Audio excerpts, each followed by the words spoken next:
Hello everyone, in today's video I'm showing you how to log into your Badoo account step by step. Badoo is a popular social and dating app that helps you meet new people, chat and make connections nearby or worldwide.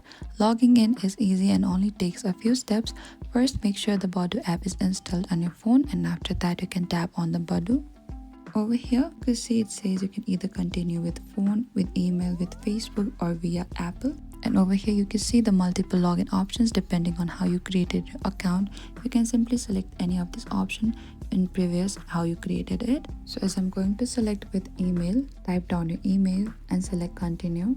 Over here a code will send it to you, and after that select continue. And over here there's a security check. You can copy the code from the visual, and that is it. This is how you can log into your Badoo app. Thank you for watching this video, and if this video has helped you, don't forget to like, share and subscribe, and thanks for watching. And if you have any trouble logging into your Badoo app, please comment down below and we will reach out to you very soon.